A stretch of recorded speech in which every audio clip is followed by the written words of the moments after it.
चित्तौड़गढ़ जिला कलेक्टर आलोक रंजन ने जिला सांवलिया चिकित्सालय का निरीक्षण किया तथा वे वहां की व्यवस्थाओं को लेकर अधिकारियों को आवश्यक दिशा निर्देश दिए गए। जिला कलेक्टर ने वहां आने वाले रोगियों से जानकारी ली, साथ ही उन्होंने बारीकी से निरीक्षण किया। मौसमी बीमारियों को लेकर इस समय सबसे ज्यादा लोग सांवलिया चिकित्सालय में आ रहे हैं। जिला कलेक्टर आलोक रंजन ने पत्रकारों से बात करते हुए कहा कि साफ सफाई व्यवस्था में सुधार हुआ है। इसको लेकर नोडल अधिकारी बनाए गए जो यहाँ की व्यवस्थाओं को संज्ञान में लेकर उनका निदान करवाएंगे। संविदा कर्मियों को समय पर वेतन मिले, चिकित्सालय की व्यवस्थाओं में सुधार, रोगियों को खड़ा नहीं रहना पड़े, बैठने की व्यवस्था, साथ ही अन्य व्यवस्थाओं को लेकर निर्देश दिए गए। पार्किंग व्यवस्थाओं को लेकर भी आवश्यक दिशा निर्देश दिए गए।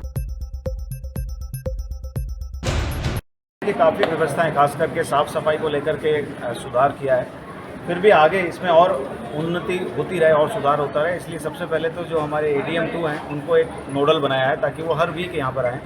यहाँ पर जो कर्मचारी काम करते हैं कॉन्ट्रैक्ट पे, कई बार उनके पेमेंट्स को लेकर के इश्यूज आते हैं, तो ऐसी चीज़ें भी वो एड्रेस करेंगे। लेकिन जो महत्वपूर्ण चीज़ है वो ये है कि जो वार्ड्स हैं उसमें इन्होंने, जैसे हमने बेडशीट सिस्टम का बताया था कि कलर से कोडिंग करें जिससे पता रहे साफ चद्दर है, तो वो मुझे देखने को मिली, अच्छी बात है। थैलेसीमिया के कुछ पेशेंट मिले थे पिछली बार, उन्होंने कहा था कि हम नॉर्मल वार्ड में अपना ब्लड चेंज कराते हैं बार बार और वो उनकी प्राइवेसी भी है और कई चीज़ें उन्होंने एक तरह से परिवेदना बताई थी। वो यहाँ हॉस्पिटल प्रशासन ने उसको मानते हुए एक अलग से वार्ड बनाया है, लू का अलग से वार्ड बना रखा है, अच्छी रामाश्रय की व्यवस्थाएं देखी वो भी बढ़िया है।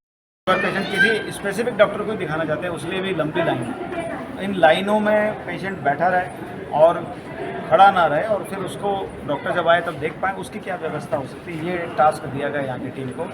दूसरा, पार्किंग के रिगार्डिंग में ऑफकोर्स पार्किंग की व्यवस्था में पहले से तो सुधार है, परंतु फिर भी बाहर भी पार्किंग है, काफ़ी सारा अतिक्रमण भी बाहर हो रखा है, तो उसको भी व्यवस्थित करने के लिए यहाँ पर नगर परिषद के कमिश्नर साहब खुद आए हैं। उन्होंने अभी पेयजल की व्यवस्था बाहर कराई है, अंदर भी क्योंकि इनका जल मंदिर नहीं चल रहा है तो वो भी इनको निर्देश दिए गए हैं कि उसको सुधार कर लें। कुल मिला के हॉस्पिटल्स की जो व्यवस्था है उनमें सुधार डेफिनेटली है और उसके लिए मैं पूरी इनकी टीम को बधाई भी दूंगा।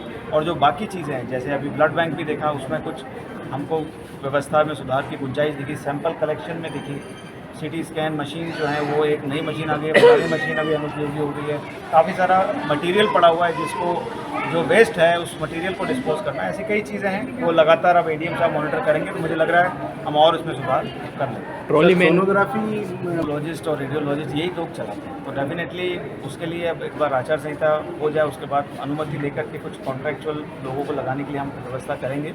ये एक लिमिटेशन है जो लगातार चल रही है क्योंकि ज़्यादा पेशेंट्स आते हैं, परंतु ये डॉक्टर्स ये सुनिश्चित करते हैं कि किसी को बाहर नहीं जाना पड़े, इसलिए वेटिंग टाइम थोड़ा ज़्यादा हो गया, परंतु इस पर डेफिनेटली कार्य करेंगे। ट्रॉली के बारे में आपने जो पूछ रहे थे, तो ये अभी ADM साहब से अटेंडेंस भी चेक कराइए। ट्रॉली पुलर्स जो हैं उनको लेकर भी फीडबैक आता रहता है, कई बार पेशेंट्स आता है वो नहीं मिलता है, तो डॉक्टर्स जो है वो पेशेंट्स को देखें। और प्रशासनिक कोई अगर विषय है तो हमारे नगर परिषद के कमिश्नर तो देख ही रहे हैं, लेकिन अब ADM साहब स्वयं लिखेंगे जिससे कि अगर किसी की हाजिरी की व्यवस्था है, गार्ड समय पर नहीं आ रहा है या पेमेंट्स नहीं मिल रही, दोनों चीज़ें हो सकती हैं, तो उसकी समस्या का समाधान भी अगर आएगा तो करेंगे। धन्यवाद।